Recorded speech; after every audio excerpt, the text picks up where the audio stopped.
What is the situation in your life that has shifted your perspective on how you view life now?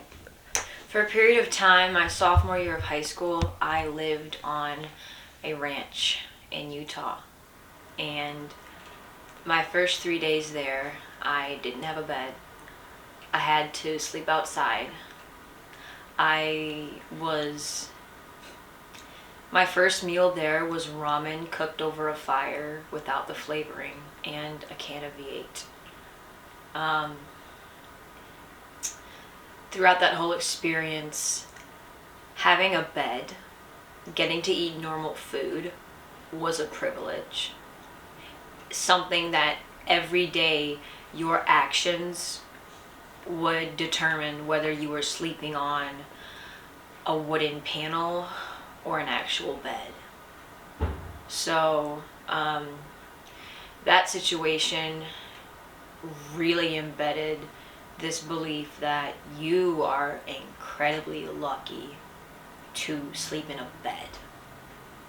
Like, that is something you should not take for granted, because trust me, you don't want to be sleeping on a wood panel. It's not comfortable at all. That's one situation. Yeah, so this is going to sound really cliche, but actually a breakup that I experienced. To this day, I can't verbalize what it did to me, but you live your life sometimes in a way that isn't actually you. It's all of the trauma you've experienced, it's all the cycles that you haven't broken, and you're living in that way because of things you've experienced and never talked about or went and gotten help for. That's not you. You're not living like that. But this event single-handedly unearthed every issue, every anxiety, every abandonment I have experienced in my life up to that 17 years at that point. And you realize how much of your identity is yet to be discovered when you're our age, how much of your identity is sculpted by other people and their effect on you. Because I was not the same after that. I don't think I ever will be. And when you experience pain like that, you realize how much little things do mean, and how much you would just, how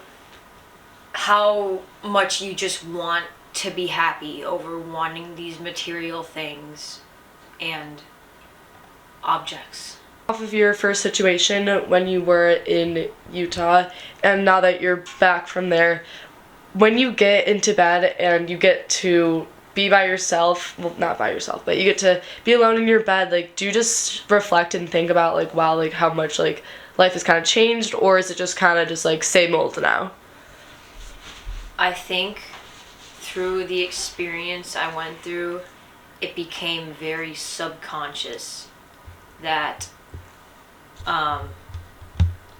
gratitude, because it's something I think of every so often, and I talk about it a lot because it's pretty hard not to talk about when you have an experience like that. But no, I get so caught up in everyday things that it's not a ritual. Like, every time I get into a bed, it's, wow, I'm lucky to be here. But I still have that, but it's just so subconscious, which, well, not to get into a digress about brain chemistry, but Go into it. our subconscious is probably, could be even more important than our conscious, because subconscious is what is driving you and you don't even know why. It's kind of like how I talked about before. It's the stuff you experienced before that sits in this back room that is pushing everything, but you don't know why. So it's a subconscious belief that I have. How would you say that, from being where you were living for a while, how have your priorities kind of changed from that? Like, do you value certain things more or less, or realize, like, oh, like, a lot of this doesn't matter? Like, what's kind of your view on that? You know, I've already been. For a long time, I've always been that person that is constantly critiquing society and just how people live. This experience only amplified that because people live on such, at least in America, this instant, I want this, I get it, instant gratification way of life. Very complicated when life is so simple. It really should be. The biological concept of life is eat, sleep, shelter, survive. And we make it so complex. And I think you look at people who live in rural areas and you look at people who live in cities, and there's a big difference. Good, bad, pros and cons, but there's a difference. It's humbled me. It's honestly made me consider going into farming. And you just realize that what you have can easily be taken for granted.